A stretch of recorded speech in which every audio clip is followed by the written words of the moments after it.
aujourd'hui, tu es CMO de Aircall. Oui.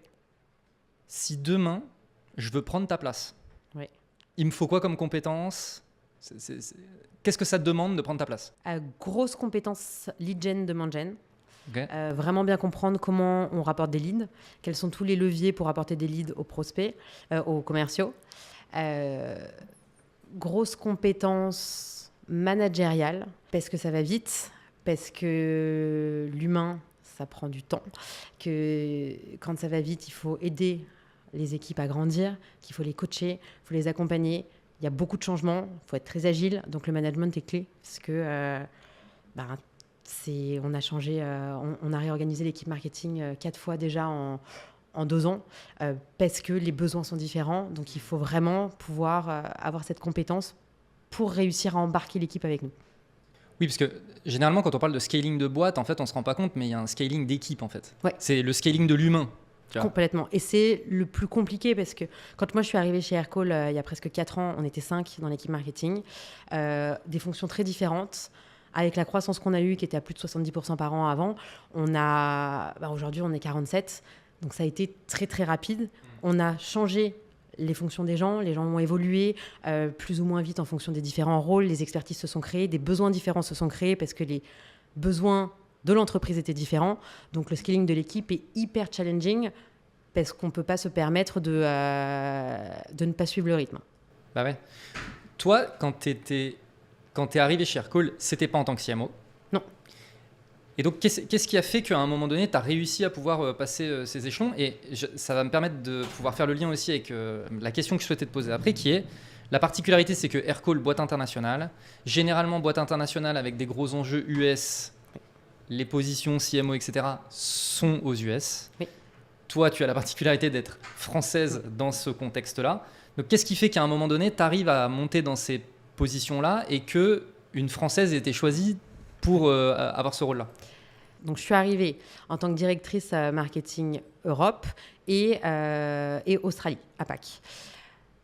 Rapidement, au bout de 1 ou 2 mois, on a eu le Covid, on est tous partis en full remote, donc on a déjà appris à travailler différemment avec des équipes qui étaient un peu partout dans le monde. Il y a eu tout un temps d'adaptation.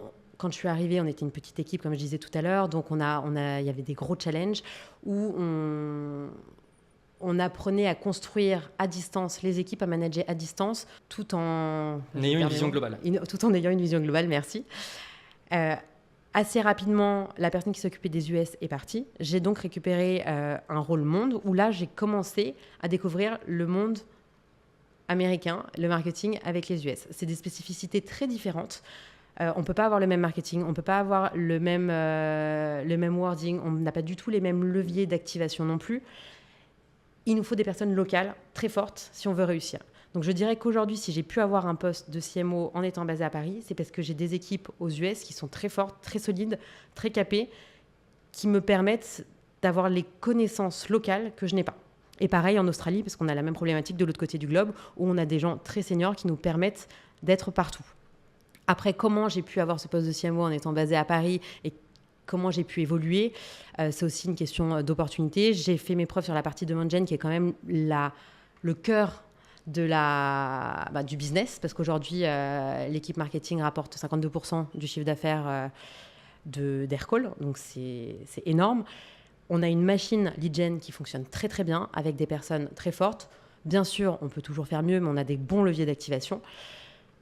L'étape d'après, c'était de récupérer la brand, le product marketing, et de créer d'autres choses pour être plus efficace.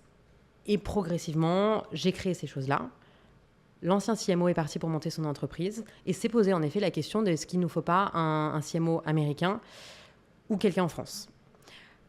Globalement, je m'entendais très bien avec mon équipe, je m'entendais très bien avec les équipes marketing et surtout, j'avais un super binôme avec les sales. Et c'est pour ça que j'ai eu cette opportunité. L'équipe sales est en grande partie, en tout cas l'équipe en Europe est basée à Paris, ce qui fait qu'on a une proximité aussi. Une grosse partie de l'équipe marketing est basée en Europe, ce qui facilite. Et c'est vrai qu'en étant à Paris, je peux travailler facilement et avec les US et avec l'Australie. Tout à fait. Alors que sinon, les time zones sont plus compliquées. Ok, très cool. Et tu as mentionné le côté global versus local. Do it! Just do it! Don't let your dreams be dreams. Yesterday, you said tomorrow. So just do it! Make your dreams come true! Just do it!